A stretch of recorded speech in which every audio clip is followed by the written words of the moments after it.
Hello, YouTube. All right, so we are on day 20 of 31 Days of Tarot, coming into the final stretch. And today's question is, what is your favorite depiction of the Lover's Tarot card and why? So I sort of accidentally spoiled this as I answered the question when I was talking about the art question, because I have that Lovers on the wall behind me. It's the next world. And you can go back to that video if you didn't watch it already, and see it was day something 14. You can look at day 14 in my playlist for 31 Days of Tarot and see that response if you haven't already. So instead of responding to that question, I will talk about the Lover's card and depictions of the Lover's card more generally and kind of what I like. Because I already said that I like that version of the Lover's card because of the self-love aspect and then the specifics of that, specifics of self-love in that card. So the way it's kind of one version of the person, like offering care and support and nurturing and literally spoons to themselves, I really like. And there's also a mirror in that card, and I think a strong element of the Lovers is the mirroring, is the whether it's, as Lindsay Mack talks about the Lovers as, you know, when you see something beautiful and that reminds you of something about yourself, whether it's that kind of mirroring, whether it's that actually being in a relationship, what that teaches you about yourself, it like reflects back on you as a mirror. I think mirroring is a very strong thing in the Lovers. So I do like cards that have some aspect of a mirror or reflection included.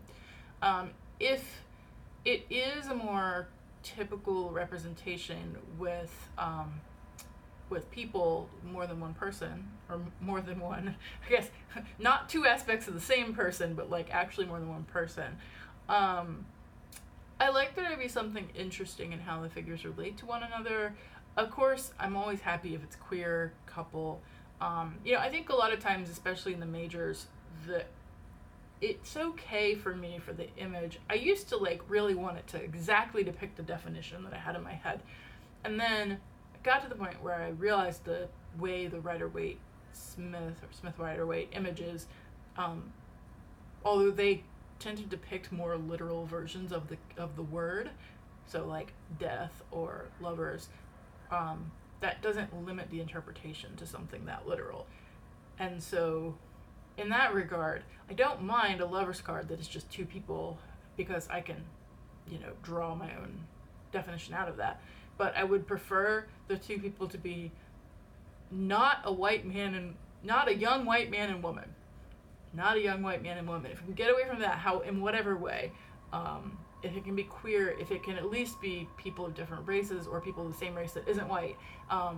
If we have multiple people, there are some great Lovers cards. I think the Numinous is one of the more obvious ones because it's the cover of the box with all the people lying on the floor in a circle with their heads in the center. Like that has, or at least could have, a kind of polyamorous interpretation. I've seen versions where it's a triad, so anything where it's more than two people makes me happy as a polyamorous person. Just anything more interesting than your typical imagery. So there you go. If you want to see some actual pictures of cards, then you should check out the hashtag below and see what other folks are saying. And if you want to see my response to tomorrow's prompt, make sure you're subscribed.